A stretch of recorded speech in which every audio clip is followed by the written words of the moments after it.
चलिए भाई, आगे हम लोग डिस्कस करने वाले हैं मोशन इन अ प्लेन।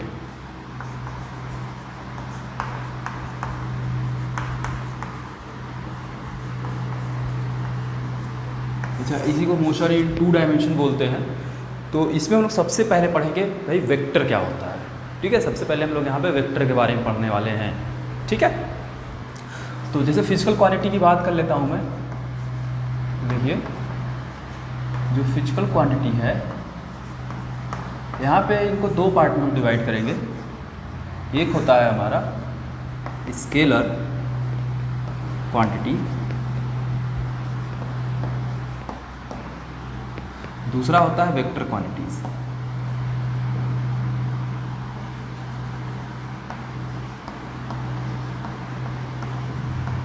ठीक है, पहले हम स्केलर क्वांटिटी के बारे में बात करते हैं। तो स्केलर क्वांटिटी होती है भाई जिसमें सिर्फ और सिर्फ मैग्नीट्यूड होता है, डायरेक्शन नहीं होता है। ठीक है, जैसे मैं मास की बात कर लेता हूँ। जैसे सपोज करते हैं मास दिया है हमको 2 kg।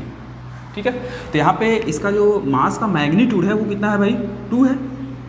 ठीक है, मास कितना दिया गया है, 2 kg, बट इसमें डायरेक्शन हम नहीं दे सकते। अब ऐसा नहीं बोल सकते हैं भाई 2 kg मास है इस डायरेक्शन में या वैसे डायरेक्शन में, ऐसा कुछ नहीं हो सकता है मास के केस में।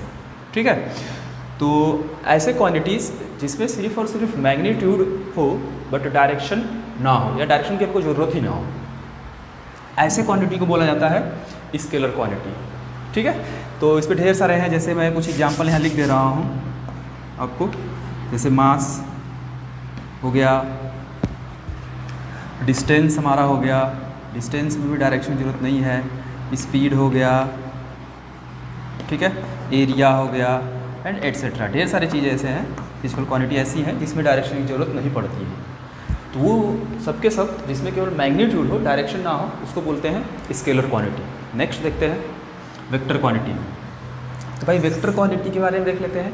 वेक्टर क्वांटिटी होती है जिसमें मैग्नीट्यूड के साथ साथ डायरेक्शन भी होता हो, जिसमें मैग्नीट्यूड के साथ साथ डायरेक्शन भी होता हो, उसे हम लोग बोलते हैं वेक्टर क्वांटिटीज़। जैसे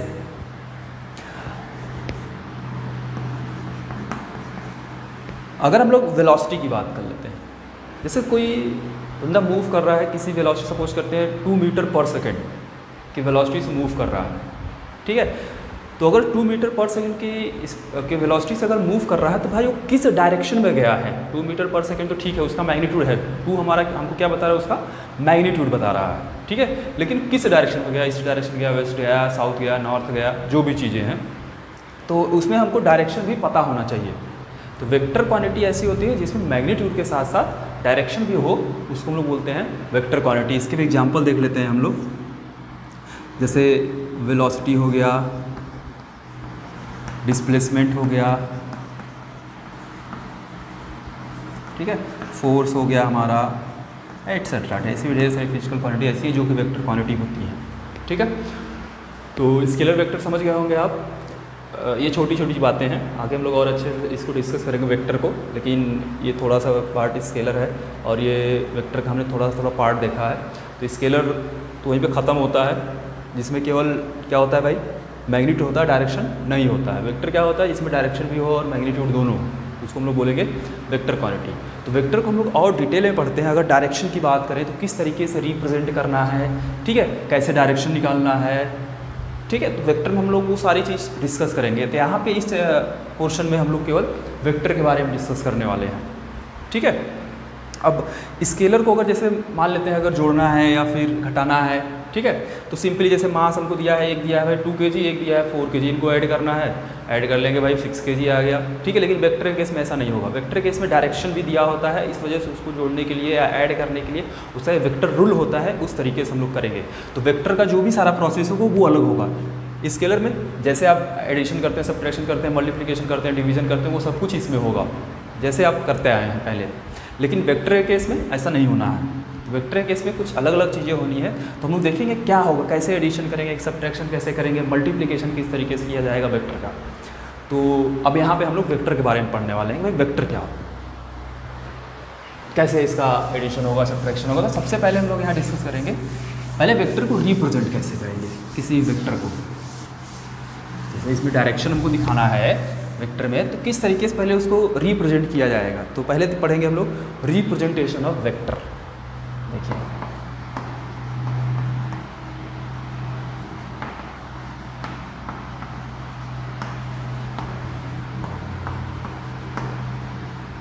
वेक्टर को देखिए किस तरीके से रिप्रेजेंट करते हैं। तो किसी वेक्टर को रिप्रेजेंट करने का ये एक तरीका होता है, एक मिटाते हैं थोड़ा सा, ये एक स्ट्रेट लाइन बनाएंगे और एक साइड एरो बनाएंगे, ठीक है। अब देखिए यही हमारा वेक्टर है, वेक्टर को इस तरीके से रिप्रेजेंट करना है, एक साइड एरो बनाना है, एक साइड छोड़ देना है। अब बताते हैं, जिस साइड एरो बना होता है इस साइड को बोला जाता है हेड, ठीक है, और इस वाले पार्ट को बोलते हैं, पीछे वाले पार्ट को बोला जाता है टेल। अब हमने तो भाई ये एक लाइन बना करके उसमें एरो बना दिया, इसको हेड बोल गए, इसको टेल बोल गए। अब इसको कुछ नाम देते हैं इसका, मान लेते हैं कोई वेक्टर है ए, क्या है वेक्टर ए, कोई वेक्टर ए है तो ए लिखने से काम नहीं चलेगा, इसके ऊपर भी एक वेक्टर बनाना होगा कुछ इस तरीके का। अब इसको पढ़ा जाएगा वेक्टर ए। अब वेक्टर ए ये हमको दिया हुआ है कि भाई इस डायरेक्शन में वेक्टर ए है, ये हमको डायरेक्शन बता रहा है, यही वेक्टर ए का डायरेक्शन ये बता रहा है। अब वेक्टर ए को रिप्रेजेंट करने का ये तरीका है, ए के ऊपर हम लोग एरो बना देंगे, ये हमारा वेक्टर ए हो जाएगा। तो किसी वेक्टर को इस तरीके से रिप्रेजेंट करना है, जिस साइड एरो होगा उस पार्ट को हम लोग बोलेंगे हेड और इसके पीछे वाले पार्ट को बोला जाएगा टेल, ठीक है।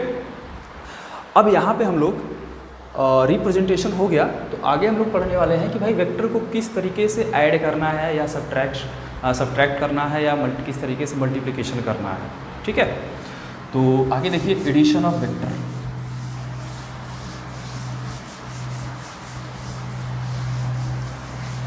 अब वेक्टर को एडिशन करने के दो तरीके होते हैं यहाँ पे, जैसे एक होता है ट्रायंगुलर मेथड और दूसरा होता है आपका पैरेललोग्राम मेथड, ठीक है। तो पहले हम लोग ट्रायंगुलर मेथड देखेंगे, ट्रायंगुलर मेथड से ही एडिशन करेंगे यहाँ पे हम लोग, ठीक है। तो देखिए ट्रायंगुलर मेथड, तो पढ़ने जा रहे हैं हम लोग एडिशन ऑफ वेक्टर। तो एडिशन ऑफ वेक्टर देखिए, अब सपोज करते हैं हमारे पास हमको दो वेक्टर दिया गया है, ठीक है। मान लेते हैं हमारे पास एक वेक्टर ये दिया गया है, वेक्टर ए रहा, ये एक दूसरा वेक्टर दिया गया है हमको कहीं इस डायरेक्शन में, ये रहा वेक्टर बी। अब हमको ऐड करना है, क्या करना है भाई, इन दोनों को ऐड करना है, मतलब vector A plus vector B, ठीक है।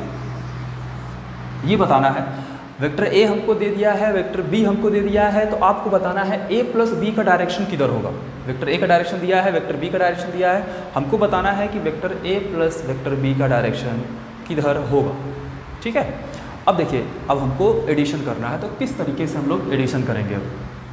तो देखिए सबसे पहले क्या वेक्टर दिया है भाई हमको, सबसे पहले वेक्टर दिया है वेक्टर ए, ठीक है। तो सबसे पहले वेक्टर ए को बना लेते हैं अलग से, ये तो क्वेश्चन में हमने दिया हुआ है। सबसे पहले वेक्टर ए को बना लेते हैं, तो इस वेक्टर को पकड़िए कहीं साइड में यहाँ बना लेते हैं, जैसे है सेम लेंथ का सेम डायरेक्शन, कुछ भी चेंज नहीं करना है। ये रहा वेक्टर ए, देखिए मैंने इसको पकड़ा और यहाँ पे लाके रख दिया। अब किसको ऐड करना है, वेक्टर बी को ऐड करना है। वेक्टर बी कहाँ है भाई, ये है। ध्यान रहे, डायरेक्शन, ना ही डायरेक्शन चेंज करना है वेक्टर का, ना ही उसका लेंथ चेंज करना है, कुछ भी नहीं चेंज करना है, बस इसको पकड़ के उठा के वहाँ रख देना है, सेम टू सेम डायरेक्शन में सेम लेंथ का। अब वेक्टर बी की बात करते हैं, वेक्टर बी को ऐड करना है ए के साथ, तो हम लोग क्या करेंगे, वेक्टर बी का टेल उठाएंगे और वेक्टर ए के हेड पे ले जाके मिला देंगे। ध्यान रहे क्या बोला मैंने, वेक्टर ए के साथ अगर ऐड करना है वेक्टर बी को, तो हम क्या करेंगे, वेक्टर बी का टेल पकड़ेंगे। अब टेल मैंने आपको पता है हेड टेल क्या होता है, ये पीछे वाला पार्ट टेल है, आगे वाला पार्ट हेड होता है। तो टेल को पकड़ना है, मतलब इसके पीछे वाले पार्ट को पकड़ना है, वेक्टर बी के पीछे वाले पार्ट को पकड़ना है और वेक्टर ए के हेड पे ले जाके मिला देना है। कैसे, देखिए इसको उठा कर वहाँ रखेंगे तो कैसा आएगा, ये बनेगा भाई, यही वेक्टर बी हो गया। ये डायरेक्शन बिल्कुल नहीं चेंज करना है, ना ही इसका लेंथ चेंज करना है। देखिए मैंने सेम डायरेक्शन में इसको रखा है यहाँ पे ला करके। क्या करना है भाई, वेक्टर ए के साथ बी को ऐड करना है, तो पहले वेक्टर के हेड पे, ध्यान रहे, पहले वेक्टर के हेड पे दूसरे वेक्टर का टेल ले जा करके मिला देना होता है। इतना हो गया। अब क्या करते हैं, ये हमारा इनिशियल पॉइंट था और ये हमारा फाइनल पॉइंट है, दोनों को मिला दीजिए। बिल्कुल एक स्ट्रेट लाइन से। और जिस साइड हेड है उधर हेड बनाइए और टेल टेल रहेगा। यही हमको बताएगा resultant vector, vector A plus vector B, यही हमको बताएगा रिजल्टेंट वेक्टर। ठीक है, मिल गया हमको vector A plus vector B का डायरेक्शन। एक चीज़ और देखिए, ये हमारा रिजल्टेंट वेक्टर आया है, ए और बी को ऐड किए हैं तो ए हमको ए प्लस वेक्टर बी बताया है। इसका डायरेक्शन देखिए, या इसको पता करने का कैसे करते हैं, जो हमारा रिजल्टेंट वेक्टर होता है, ध्यान रहे, जो हमारा रिजल्टेंट वेक्टर होता है उसका हेड हेड से मिला होता है और टेल टेल से मिला होता है। और इसको ट्रायंगुलर मेथड इसलिए बोलते हैं क्योंकि इसमें दो वेक्टर का यूज़ किया है। देखिए यहाँ पे ट्रायंगल बना हुआ है, इसलिए इसको ट्रायंगुलर मेथड भी बोला जाता है। तो देखिए यहाँ पे जो ये हमारा रिजल्टेंट वेक्टर है, रिजल्टेंट वेक्टर का ध्यान रहे डायरेक्शन कैसे पता करेंगे। अगर हमको एक ट्रायंगल दे दिया है डायरेक्शन बना करके, अब उसमें पता करना है कि भाई इसमें रिजल्टेंट वेक्टर कौन सा होगा। ठीक है, तो हमको उसमें देखना रहेगा कि भाई जिसका हेड हेड से मिला हो, टेल टेल से मिला हो, वही हमारा रिजल्टेंट वेक्टर होगा। तो यहाँ पे देखिए, अगर इस वेक्टर की हम बात करें तो इस वेक्टर का हेड हेड से मिला है और टेल टेल से मिला है, तो यही हमारा रिजल्टेंट वेक्टर होगा। तो कुछ ये तरीका है किसी भी दो वेक्टर को ऐड करने का। और भी इस पर कुछ देखते हैं।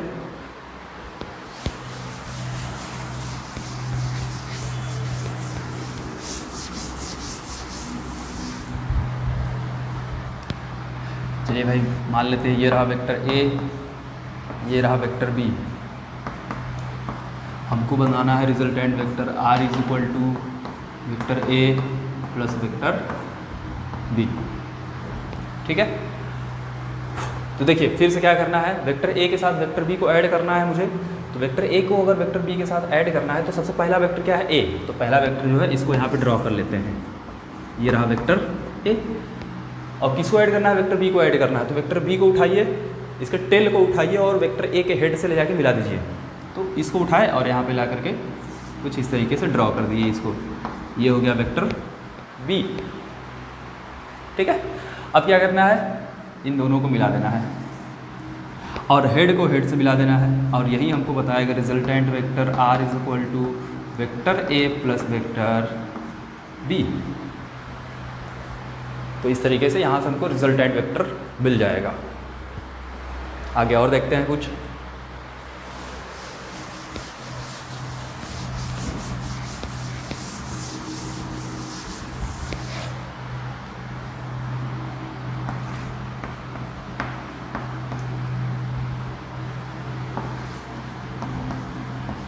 चलिए, ये रहा वेक्टर है और ये रहा वेक्टर बी। फिर से हमको रिजल्टेंट वेक्टर बताना है, R vector R is equal to vector A plus vector B. Vector R मतलब रिजल्टेंट वेक्टर हमको ये बताएगा। तो फिर से ए प्लस बी करना है, तो वेक्टर ए को पहले ड्रॉ कर लीजिए यहाँ पे, ये रहा हो गया भैया हमारा वेक्टर ए। ठीक है, इसको किसके साथ ऐड करना है, वेक्टर इसके साथ ऐड करना है वेक्टर बी को। तो वेक्टर बी को टेल को उठाइए, इसके हेड पे ले जाकर के मिला दीजिए। तो मिलाएंगे तो कुछ इस तरीके से ड्रॉ करेंगे हम, ये हो गया वेक्टर बी। अब इन दोनों पॉइंट को मिला देते हैं, तो ये हेड हेड से मिला देते हैं और टेल टेल से। तो यही हमारा रिजल्टेंट वेक्टर हो गया R is equal to vector A plus vector B. ठीक है, तो चलिए अब एडिशन ऑफ वेक्टर आप समझ गए होंगे किस तरीके से किसी भी दो वेक्टर का हम लोग एडिशन करेंगे। आगे बात करते हैं सब्ट्रैक्शन ऑफ वेक्टर।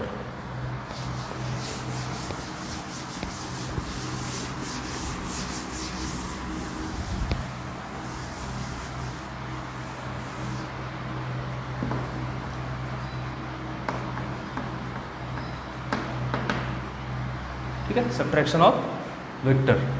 देखिए सब्ट्रैक्शन में क्या करेंगे, फिर से हमको दिया है कि भाई चलिए एक वेक्टर ए हमको दिया है कहीं इस डायरेक्शन में सपोज करते हैं, और वेक्टर बी हमको चलिए दिया है, ये वेक्टर बी दिया है। अब हमको रिजल्टेंट वेक्टर देखिए निकालना है, vector R is equal to vector A minus vector B. यहाँ देखिए दो वेक्टर का हमने सब्ट्रैक्शन किया हुआ है। ठीक है, ए के साथ बी को माइनस करना है। तो एक तरीके से जो माइनस वाला साइन है या सब्ट्रैक्शन करना है हमको दो वेक्टर के बीच में। तो अगर अभी मैं थोड़ी देर बताऊंगा, आपको दिखेगा कि इसमें भी एक तरीके से एडिशन ही करते हैं वेक्टर का। कैसे करते हैं, देखिए क्या करते हैं। अगर ये हमको पूछा है कि भाई ए में से बी को माइनस करना है, वेक्टर ए में से वेक्टर बी को माइनस अगर करना है, तो इसको एक चीज़ लिख सकते हैं, vector R is equal to vector A plus minus vector B, ऐसे भी लिखा जा सकता है। अब यहाँ से हमको ये पता चल रहा है कि भाई वेक्टर ए के साथ ऐड करना है किसको, माइनस वेक्टर बी को। ठीक है, माइनस वेक्टर बी की बात करते हैं। अगर हमको वेक्टर बी दिया हुआ है, ठीक है, क्या दिया है, वेक्टर बी दिया हुआ है और माइनस वेक्टर बी अगर चाहिए तो हमको क्या करना है, इसका डायरेक्शन उल्टा कर देना है। अगर हमको कोई वेक्टर पता है, उसका नेगेटिव वेक्टर अगर चाहिए तो हमको क्या करना है, उस वेक्टर का डायरेक्शन उल्टा कर देना है। तो यहाँ पे देखिए वेक्टर बी ये दिया हुआ है। अब हमको क्या चाहिए, माइनस वेक्टर बी अगर चाहिए तो इसका डायरेक्शन हम लोग उल्टा कर देंगे। मतलब माइनस जो वेक्टर बी होगा ये कहीं ये बनने वाला है, ये हो गया माइनस वेक्टर बी। ठीक है, हमने देखिए क्या किया, वेक्टर बी हमको पता था। ठीक है, माइनस वेक्टर बी चाहिए पहले हमको। यहाँ पे देखिए ए के साथ माइनस वेक्टर बी को ऐड करना है, लेकिन हमको क्या गिवन था, वेक्टर बी गिवन था। हमने क्या किया, इसका डायरेक्शन उल्टा कर दिया और हमको क्या मिल गया, माइनस वेक्टर बी मिल गया। क्लियर है यहाँ तक? तो आगे चलते हैं। पहले वेक्टर ए के साथ माइनस वेक्टर बी को ऐड करना है, तो पहले वेक्टर ए हम लोग ड्रॉ कर लेते हैं। ये रहा वेक्टर ए। ठीक है, अब माइनस वेक्टर बी को ड्रॉ करना है, तो माइनस वेक्टर बी ये है, इसका टेल पकड़िए, उसके हेड से जाकर के मिला दीजिए। तो यहाँ पे ड्रॉ करेंगे तो ये कुछ इस तरीके से आएगा। ये हो गया भैया माइनस वेक्टर बी। ठीक है, अब क्या करना है, इसके दोनों एंड पॉइंट को मिला देना है यहाँ लाके, और यही हमारा रिजल्टेंट वेक्टर होगा, vector R is equal to vector A minus vector B का डायरेक्शन, इसका हेड से मिला देते हैं। ठीक है, तो इस तरीके से हम लोग सब्ट्रैक्शन करेंगे किसी भी दो वेक्टर के बीच में। अच्छा, इसी में और देखते हैं आगे, सब कुछ यही रहने देते हैं। अब आगे हमको बताना है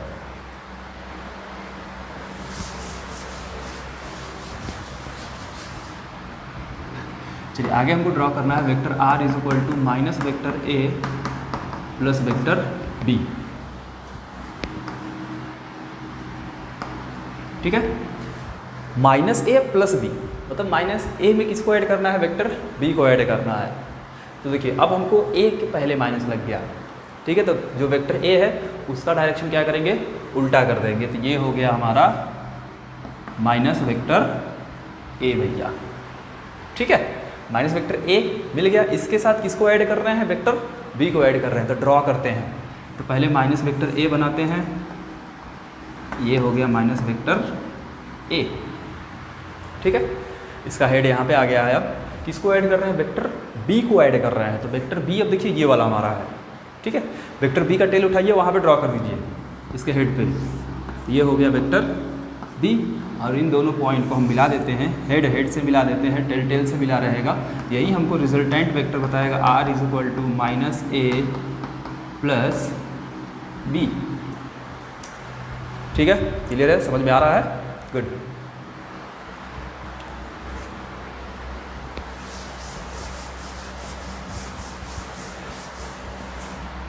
चलिए इसी में एक और ड्रॉ कर लेते हैं हम लोग। जैसे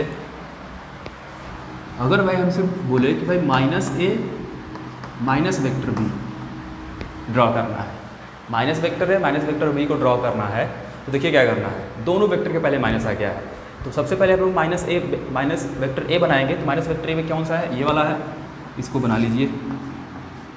ये हो गया माइनस वेक्टर ए। और किसी इसके साथ माइनस किया है, minus vector B. Minus vector B है, इसके टेल को पकड़िए, इसके हेड पे ले जाकर रख दीजिए। ये हो गया माइनस वेक्टर बी। अब इन दोनों को मिला देते हैं, हेड की तरफ रहेगा। यही हो गया रिजल्टेंट वेक्टर हमारा, R is equal to minus A vector minus vector B. ठीक है, क्लियर है? चलिए, तो हमने यहाँ पे एडिशन और सब्ट्रैक्शन, किसी भी दो वेक्टर का एडिशन और सब्ट्रैक्शन पढ़ लिया यहाँ पे। तो आगे देखते हैं, अगर मैंने तो अभी तक दो ही वेक्टर लेकर के सॉल्व किया है, अगर दो वेक्टर से ज़्यादा हो गए, ठीक है, अगर दो वेक्टर से ज़्यादा हो गए तब क्या होगा।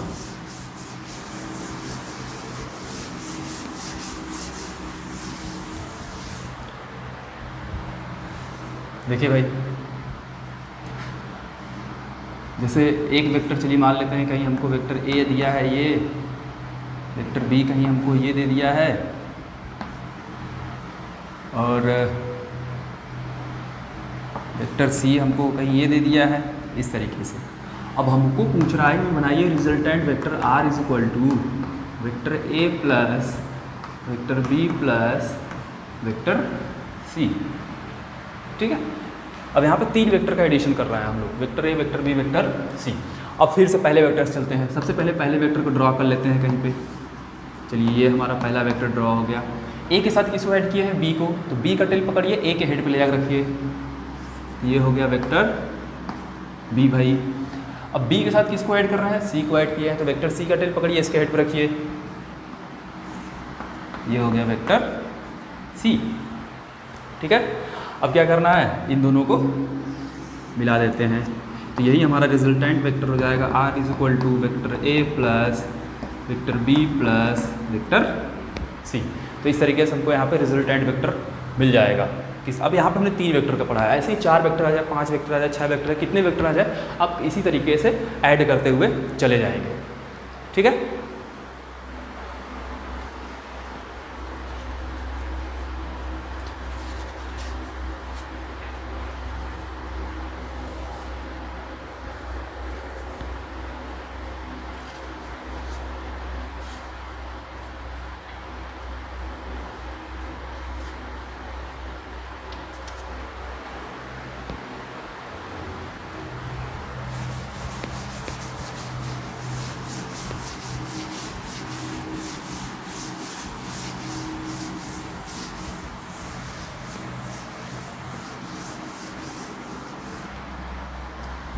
चलिए कुछ इंपॉर्टेंट डेफिनेशन देख लेते हैं यहाँ पे। जैसे वेक्टर के टर्म में ही रहेगा, वेक्टर ही रहेगा एक तरीके से। जैसे अगर पहला देख लेते हैं हम लोग इक्वल वेक्टर, इसको बस फटाफट देखते जाइए, आपको बस आना चाहिए क्या होता है। जैसे इक्वल वेक्टर अगर पूछ ले तो इक्वल वेक्टर होता है अगर हमारे पास 2 वेक्टर हैं, दोनों एक ही डायरेक्शन में हो। ठीक है, एक वेक्टर ये रहा, दोनों सेम डायरेक्शन में हो और साथ साथ उनका मैग्नीट्यूड भी सेम हो, तो ऐसे वेक्टर को बोलते हैं इक्वल वेक्टर। ठीक है, इक्वल वेक्टर क्या होगा? दोनों एक ही डायरेक्शन में होने चाहिए। ठीक है, और उनका मैग्नीट्यूड भी क्या होना चाहिए? सेम होना चाहिए। तो मैग्नीट्यूड को देखिए, किसी वेक्टर का मैग्नीट्यूड निकालने के लिए हम लोग क्या करते हैं? उसको मॉड में रखते हैं। ये पढ़ा जाएगा इसको मैग्नीट्यूड का। जैसे अगर वेक्टर ए का मैग्नीट्यूड चाहिए तो इसको मॉड वेक्टर ए बोलेंगे हम लोग। ठीक है, या इसी को केवल ए लिख दीजिए, ऊपर से वेक्टर हटा दीजिए, ये हमको बताएगा मैग्नीट्यूड। इसको किसी वेक्टर का मैग्नीट्यूड इस तरीके से लिखा जाएगा।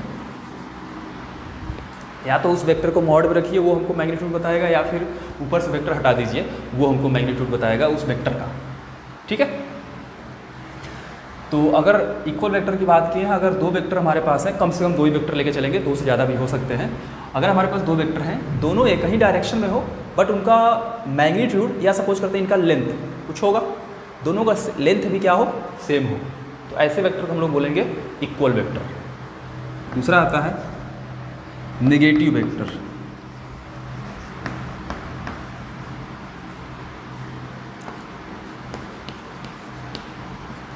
नेगेटिव वेक्टर देखिए क्या होता है? नेगेटिव वेक्टर होता है कि भाई 2 वेक्टर हो अगर हमारे पास, उनका मैग्नीट्यूड तो सेम हो बट वो एक दूसरे के अपोजिट डायरेक्शन में हो। क्या हो? मैग्नीट्यूड तो सेम हो बट उनका डायरेक्शन एक दूसरे के अपोजिट हो, ऐसे वेक्टर को बोला जाता है नेगेटिव वेक्टर। ठीक है,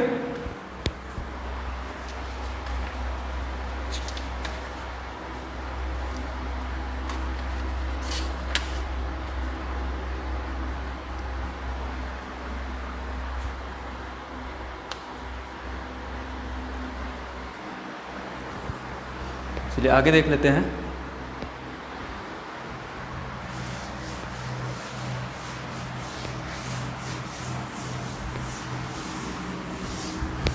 कोलिनियर वेक्टर।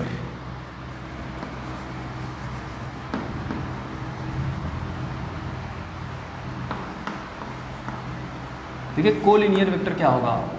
कोलिनियर वेक्टर होते हैं कि अगर हमारे पास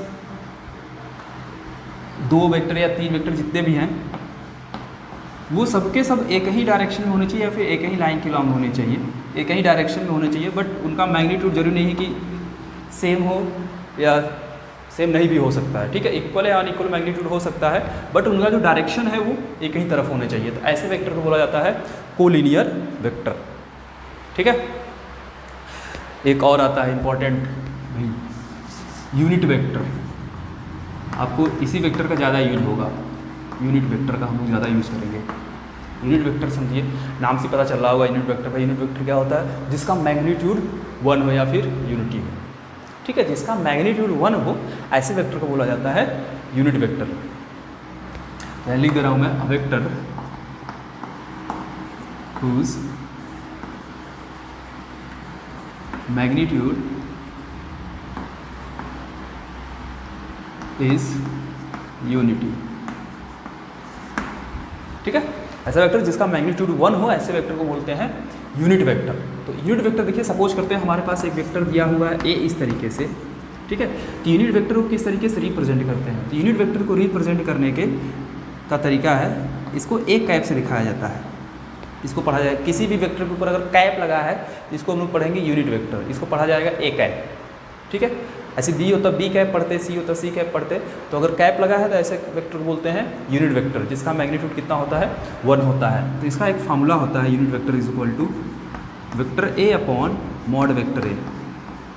यूनिट वेक्टर निकालने के लिए हम लोग क्या करते हैं, जो वेक्टर गिवन रहेगा उसी वेक्टर में उसके मैग्नीट्यूड से डिवाइड कर देते हैं, तो ऐसे वेक्टर को बोला जाता है यूनिट वेक्टर, ठीक है।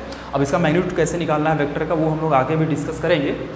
फिलहाल ये कुछ इंपॉर्टेंट टर्म थे जो हमको यूज है, वैसे हमको सबसे ज़्यादा यूज यूनिट वेक्टर का होने वाला है। तो यूनिट वेक्टर आपको अच्छे से पता होना चाहिए भाई। यूनिट वेक्टर क्या होता है? जिसका मैग्नीट्यूड 1 हो और इसको इस तरीके से ए कैप से रिप्रेजेंट करते हैं, और इसका फॉर्मूला होता है A cap is equal to vector A upon mod vector ए।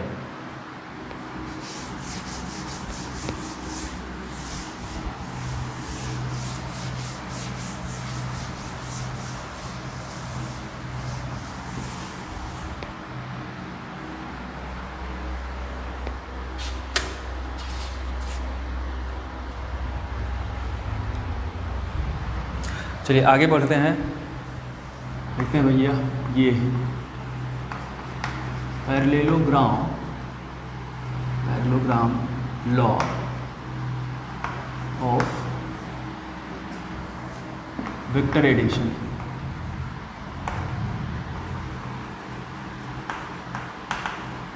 देखिए अभी तक हमने जो पढ़ा है वो ट्रायंगुलर मेथड से हम लोग वेक्टर का एडिशन करते हुए आए हैं, ठीक है।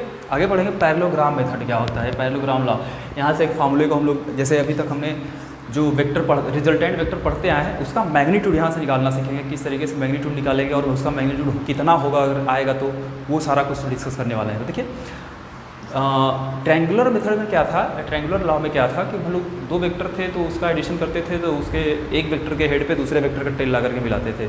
लेकिन पैरेललोग्राम लॉ में ऐसा नहीं होना है। पैरेललोग्राम लॉ में क्या करना है कि दो वेक्टर अगर हमको गिवन है तो दोनों का टेल एक ही पॉइंट पे रखना है।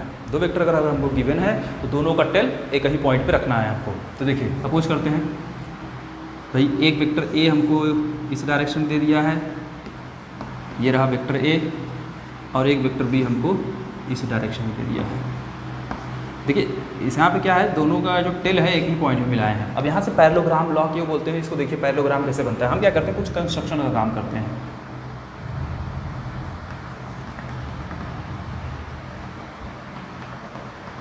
यहाँ पे, और इस पैरेललोग्राम का जो डायगोनल होगा यही हमको रिजल्टेंट वेक्टर बताएगा भाई। इस पैरेललोग्राम का जो डायगोनल होगा यही हमको रिजल्टेंट वेक्टर बताएगा, vector A plus vector B. तो अगर यहाँ पे देखें तो एक पैरेललोग्राम बना है, इसलिए हम लोग इसको पैरेललोग्राम लॉ बोलते हैं, पैरेललोग्राम मेथड बोला जाता है इसको। अब यहाँ पे जो इसका डायगोनल होगा इस पैरेललोग्राम का यही हमको बताएगा vector A plus vector A, या फिर रिजल्टेंट वेक्टर बताएगा। अब मान लेते हैं कि वेक्टर ए और वेक्टर बी के बीच का कुछ एंगल होगा। मैं सपोज के लिए चलिए वेक्टर ए और वेक्टर बी के बीच का एंगल जो है वो थीटा है, कितना रहा, थीटा रहा। अब हमको इस रिजल्टेंट वेक्टर का मैग्नीट्यूड बताना है। अभी तो हमने यहाँ पे डायरेक्शन दिख रहा है, ये डायरेक्शन है, ठीक है, ये डायरेक्शन है, लेकिन इसका मैग्नीट्यूड होगा कितना। अगर हमको वेक्टर ए का मैग्नीट्यूड पता हो, वेक्टर बी का मैग्नीट्यूड पता हो, तो जो रिजल्टेंट वेक्टर आएगा उसका मैग्नीट्यूड क्या होगा वो हम लोग यहाँ से फाइंड करने वाले हैं। तो देखिए कैसे फाइंड करना है। तो सबसे पहले कुछ कंस्ट्रक्शन कर लेते हैं हम लोग यहाँ पे, या कुछ नाम देते हैं इसको। इसको इस पॉइंट को M लिखते हैं, इस पॉइंट को N लिखते हैं, इसको O लिखते हैं, इसको P लिखते हैं, और यहाँ पे कंस्ट्रक्शन करते हैं थोड़ा सा, यहाँ पे परपेंडिकुलर बनाते हैं और इसको भी थोड़ा आगे बढ़ाते हैं, इस पॉइंट को Q लिखते हैं। ठीक, ये हमने कुछ कंस्ट्रक्शन कर लिया। अब पैरेललोग्राम मेथड का एक रूल होता है कि इसके जो अपोजिट साइड होते हैं वो इक्वल होते हैं। इसके अपोजिट साइड क्या होते हैं? इक्वल होते हैं। मतलब और इक्वल और साथ साथ पैरेलल भी होते हैं। अगर ये वेक्टर बी है तो ये भी क्या होने वाला है? तब आपको दिख रहा होगा, पता चलेगा कि ये भी भाई वेक्टर बी ही होने वाला है। अगर ये वेक्टर ए है तो ये भी क्या होने वाला है? वेक्टर ए ही होने वाला है। अब चलिए आगे की बात करते हैं हम लोग। अब देखिए, अगर ये पूरा एंगल थीटा है तो ये वाला भी एंगल कितना होना है भाई? थीटा होना है। ये तय है। कुछ वैल्यू हम निकाल लेते हैं यहाँ पे। निकालने से पहले देखिए, हमको रिजल्टेंट वेक्टर चाहिए, मतलब ओ एम की वैल्यू चाहिए या एम ओ चाहिए। तो एक तरीके से आपको एक राइट एंगल ट्रायंगल दिख रहा होगा। तो देखिए, ट्रायंगल एम ओ क्यू की बात करते हैं। क्या बात करते हैं? एम ओ क्यू की बात करते हैं। तो एम ओ क्यू देखिए, ये एक राइट एंगल ट्रायंगल है। यहाँ पाइथागोरस थ्योरम लगाएंगे। पाइथागोरस थ्योरम क्या कहता है भाई? कि स्क्वायर ऑफ द, ये देखिए अब ये राइट एंगल ट्रायंगल है तो ये हमारा क्या है? हाइपोटेनस है। तो square of the hypotenuse is equal to the sum of the square of base and the square of perpendicular. देखिए तो क्या करेंगे, यहाँ पे हमको जो हाइपोटेनस ओ एम दिया है, तो ओ एम का स्क्वायर इज इक्वल टू, यहाँ लिखेंगे एम क्यू का स्क्वायर प्लस परपेंडिकुलर कितना है भाई? ओ क्यू का स्क्वायर। अब हमको ओ एम क्यू और ओ क्यू की वैल्यू निकालना है। तो देखो, मैं ओ एम की बात कर रहा हूँ। ओ एम देखिए हमको क्या बता रहा है? एक तरीके से ये पूरा लेंथ बता रहा है। इसका जो भी लेंथ होगा वही हमको रिजल्टेंट वेक्टर बताएगा, उसका मैग्नीट्यूड बताएगा। तो मैं मैग्नीट्यूड की बात कर रहा हूँ। तो जो अब मैग्नीट्यूड लिखना है इसका आर का, तो इसको मॉड आर लिखें ऐसे, या इसको डायरेक्ट आर लिख दें। दोनों बात बराबर है। मैंने मैग्नीट्यूड के बारे में थोड़ी देर पहले भी डिस्कस किया था। अब हमको भैया चाहिए एम क्यू चाहिए, एम क्यू चाहिए। हाँ, एम क्यू चाहिए। एम क्यू के लिए देखिए क्या क्या चाहिए हमको? एम एन तो हमको पता है, एम एन पता है, लेकिन और क्या चाहिए? एन क्यू चाहिए। तो पहले हम लोग क्या करते हैं,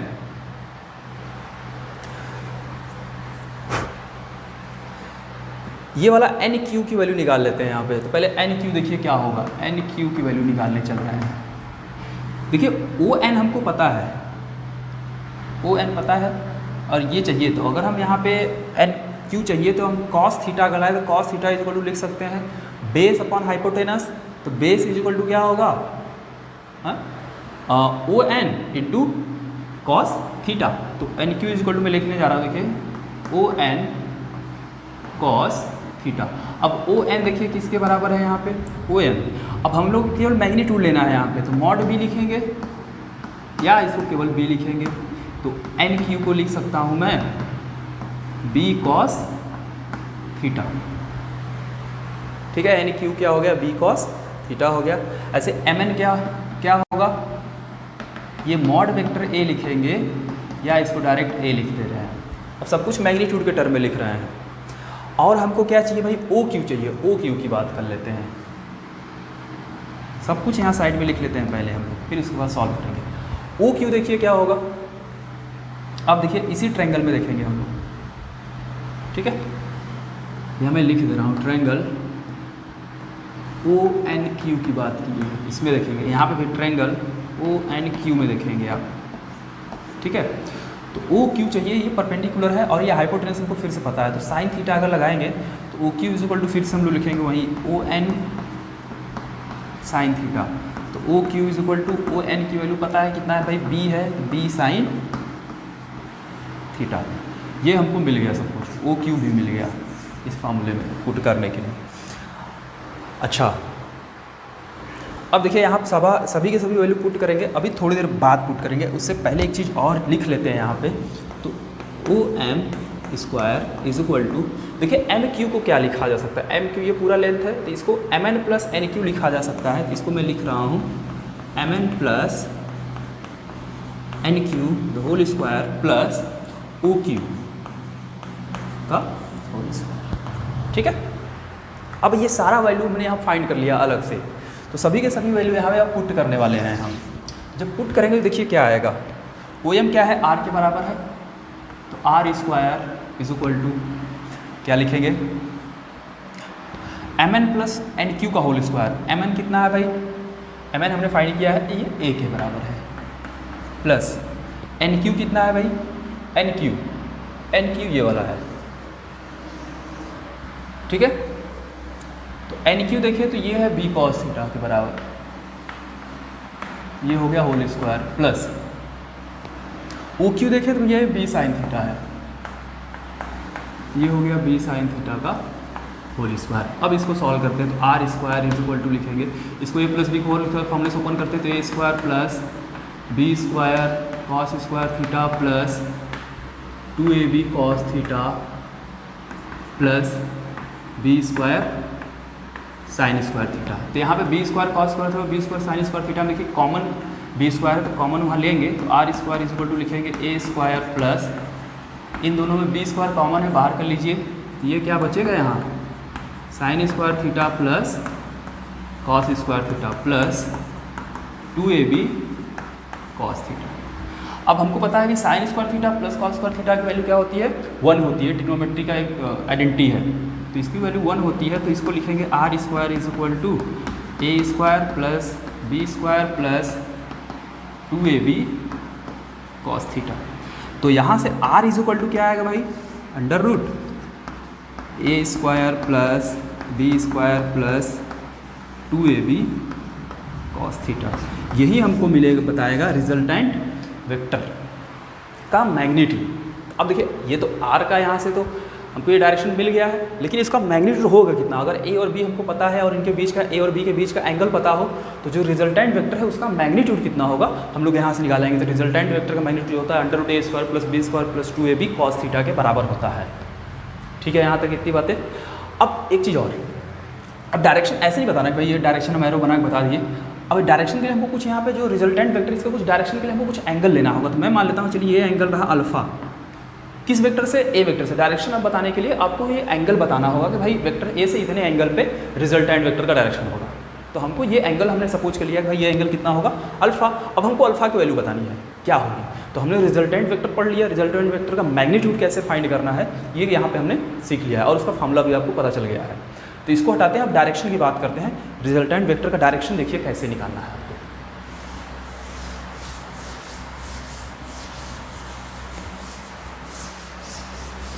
चलिए बाकी सब कुछ वैसे रहने देते हैं क्योंकि हमको उसका ज़रूरत है। हमको यहाँ पे एंगल बताना है, अल्फ़ा की वैल्यू बतानी है, ठीक है। तो यहाँ फिर से अगर हम देखें तो ट्रायंगल MOQ में, तो यहाँ से tan अल्फ़ा की अगर बात करें हम लोग, tan alpha is equal to perpendicular upon base होगा। परपेंडिकुलर कितना है भाई, OQ अपॉन MQ लिखेंगे। तो tan alpha is equal to OQ upon MQ को देखो क्या लिख सकते हैं फिर से, MN प्लस NQ, ठीक है। तो tan alpha is equal to, अब OQ हमने फाइंड किया है कहीं पे, OQ कितना है, B साइन थीटा, ये आपको दिख रहा है, ये है B sine theta upon MN कितना है भाई, MN A के बराबर है, A प्लस NQ कितना है भाई, B कॉस थीटा है, ये हो गया B कॉस थीटा, ठीक है। तो B sine theta upon A plus B cos theta, ये tan अल्फ़ा आया। तो हमको अल्फ़ा निकालना है, तो अल्फ़ा क्या लिखेंगे वाला, tan इनवर्स, इसको लिखेंगे B sine theta upon A plus B cos theta. अब ये हमको बताएगा अल्फ़ा। अब ये हमको देखिए वेक्टर रिजल्टेंट वेक्टर है, ये उसका डायरेक्शन बता रहा है कहाँ से, वेक्टर ए से कितने एंगल पे होगा भाई, अल्फा एंगल पे होगा, और ये होगी अल्फा की वैल्यू होगी। और हमको क्या क्या गिवन रहेगा, वेक्टर ए गिवन रहेगा, वेक्टर ए के मैग्नीट्यूड गिवन रहेगा, और हमको ये थीटा दोनों वेक्टर के बीच का एंगल गिवन होगा। तो यहाँ से हम लोग रिजल्टेंट वेक्टर का डायरेक्शन फाइंड करेंगे। क्लियर है।